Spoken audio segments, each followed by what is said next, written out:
Welcome back to the channel, everyone.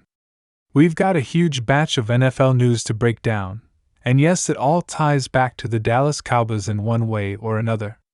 From Olympic ambitions and controversial rule changes to Hard Knocks returning to feature America's team and everything in between, this episode is packed. So sit back, buckle in, and hit that like button to help us win this ongoing battle against the Raiders. Report we're neck and neck at the top of the Chat Sports NFL rankings. Let's show them the Cowboys fanbase runs deep and loud. Now let's jump right into the news that's got Cowboys Nation buzzing. Kicking things off, we've got some exciting updates from HBO's Hard Knocks.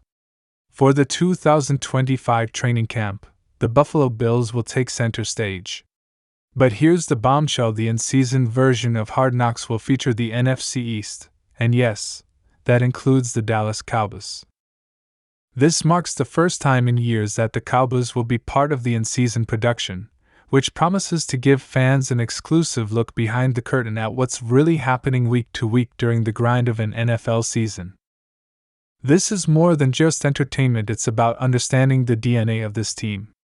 While NFL franchises are notoriously secretive and cautious about revealing too much, Hard Knocks often peels back the layers to show fans the raw, unfiltered reality.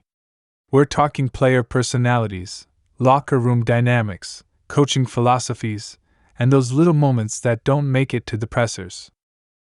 If you're like most Cowboys fans deep in the trenches of fandom, even in the off-season, this is the kind of content you crave. And sure, not everyone's going to be glued to every episode. But for us hardcore fans, this in-season edition will be must-watch TV. You're not just getting a football docuseries, you're getting real-time insight into one of the most iconic franchises in all of sports as they battle rivals like the Eagles, Commanders, and Giants. Will this add some drama? Probably. Will it tell us more about Dak, Micah, and the new wave of Cowboys talent? Absolutely.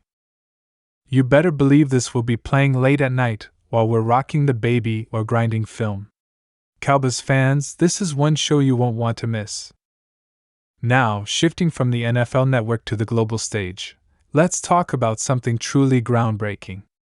The NFL owners have unanimously agreed to allow active NFL players to participate in flag football at the 2028 Olympic Games in Los Angeles.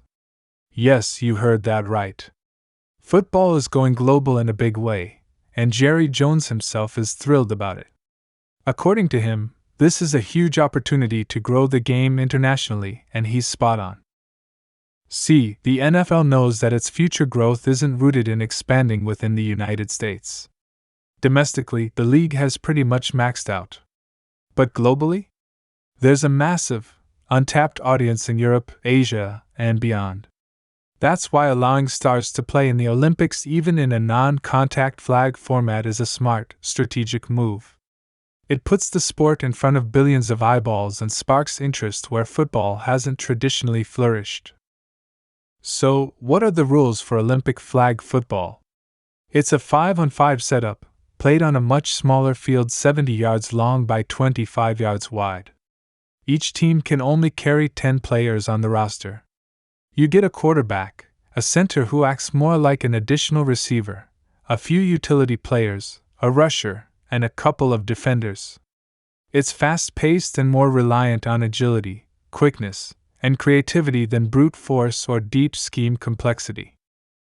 The game features two 20-minute halves, with 4 downs to reach midfield and 4 more to score a touchdown. Inside the 5-yard line, you can't run the ball, you've got to pass. And here's the twist: you want a quarterback who's not just a pocket passer but a magician with his feet. Someone who can dodge, weave, and extend plays until his receivers break free. Think less Tom Brady, more Kyler Murray in a phone booth. From a Cowboys standpoint, a few players immediately come to mind as potential flag football Olympians. CeeDee Lamb could thrive in this environment. His route running, body control, and agility make him a nightmare in open space. And then there's Turpin. The man is built for flag football.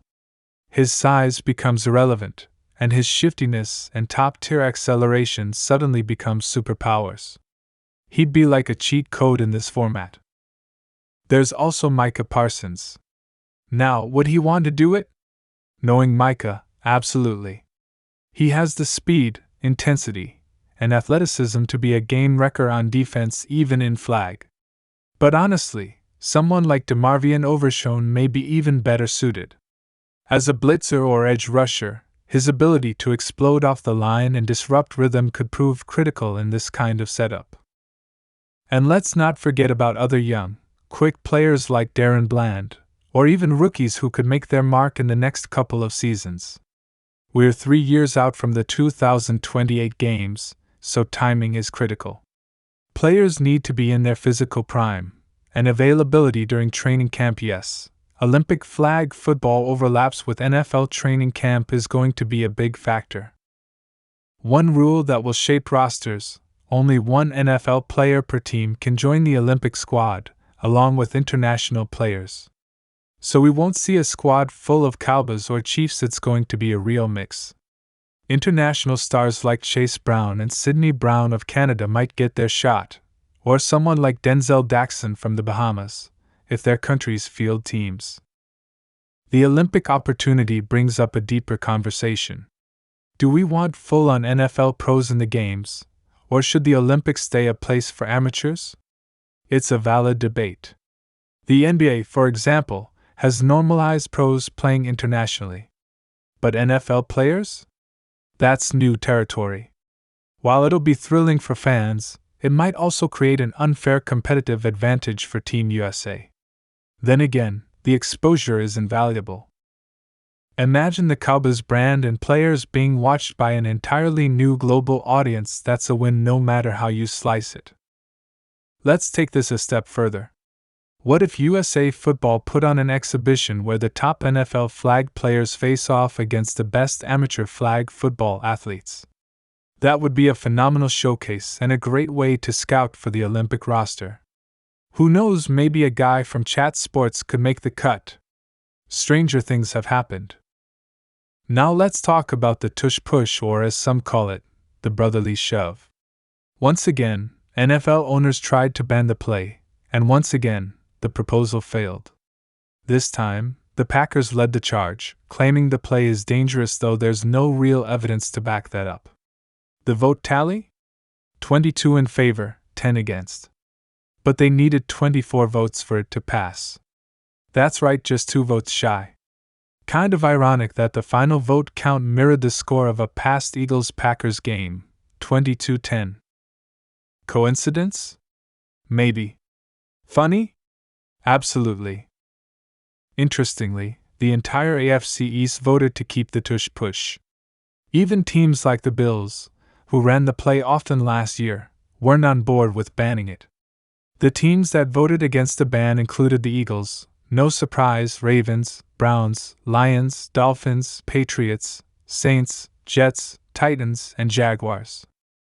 So, why is this play so controversial? Well, it's because it's incredibly effective, especially when the Eagles run it.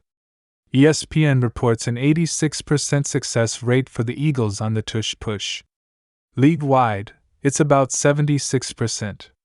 But before we lose our minds, let's keep this in perspective. The Tush Push makes up only 0.28% of all NFL plays. Not even 1/3%. Yet we have analysts and reporters breaking down these plays live like it's the moon landing. Here's the deal: the play isn't statistically much different from a normal quarterback sneak. In fact, on 4th-and-1, a standard QB sneak has an 84% success rate. So what are we arguing about? It's football. If you don't like it, stop it. The sneaks work because defenses keep trying to jump over the pile instead of getting low and clogging the line. Stop complaining. Compete. The push is one of the most old-school football plays out there. It's trench warfare. It's strength versus strength. It's the essence of grit. So let's stop pretending it's some glitch in the matrix. It's not ruining the game, it's part of the game. So Cowboys fans, a lot is going on. We've got Olympic potential, training camp drama, in-season HBO exposure, and rule debates that might shape how our team prepares and plays in 2025 and beyond. What do you think about everything going on? Will a Cowboys player make it to the Olympic flag football team in 2028? Are you excited about seeing the Cowboys featured on Hard Knocks again? And should the Tush Push be banned, or is it just good old-fashioned football? Let me know your thoughts in the comments below, and don't forget to like this video so we can finally pull ahead of the Raiders report in our like war. Subscribe if you haven't already. We've got more updates, rumors, and Cowboys deep dives coming your way every single week. Thanks for watching, and I'll catch you in the next one.